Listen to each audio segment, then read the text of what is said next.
नमस्कार, मी यामिनी दळवी आणि आताची सगळ्यात मोठी बातमी आहे। भारताच्या हल्ल्यानंतर दाऊद इब्राहिम पाकिस्तानातून पळाल्याची माहिती आहे।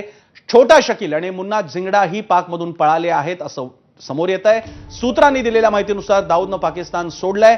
जैश ए मोहम्मदचं मुख्यालय उडवल्यानंतर दाऊदची आता तंतरली आहे। दाऊदला आता पळण्याशिवाय पर्याय नाही उरला।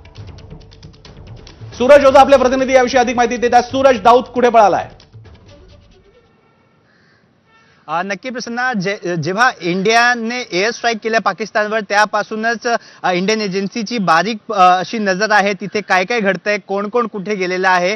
त्यात एक माहिती मिळालेली आहे एजन्सीला। त्या माहितीच्या आधारावर असं सांगण्यात आलेलं आहे की अंडरवर्ल्ड डॉन दाऊद इब्राहिम हा एवढा घाबरलेला आहे की त्यांनी पाकिस्तान सोडून कुठेतरी पळ काढलेली आहे। त्याचबरोबर त्याचा जो खास गुर्गा आहे छोटा शकील आणि मुन्ना झिंगाडा ही देखील त्याच्या सोबत आहे आणि तिघे जण पाकिस्तानमध्ये नव्हे तर पाकिस्तान सोडून कुठेतरी पळून गेलेले आहेत अशी माहिती एजन्सीला मिळत आहे।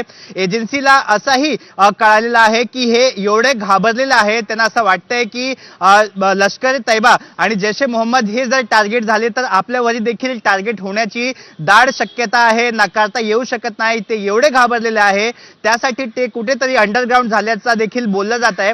एजन्सी परत ह्यांना मिळालेला जो इनपुट आहे त्याला व्हेरीफाय करते। ह्याचा मागचा उद्देश असा आहे की बऱ्याचदा दिशाभूल करणारी ही माहितीही देखील एजन्सीला दिली जाते।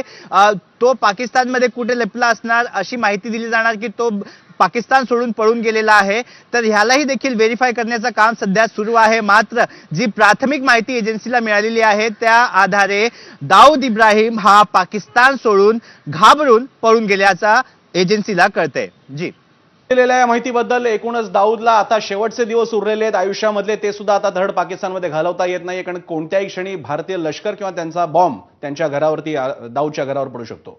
अगदी या संदर्भातली पुढची एक मोठी अपडेट आपण बघूयात। पीडीपीच्या मेहबूबा मुफ्ती यांचा रडगाणा पुन्हा एकदा सुरू झालेला आहे।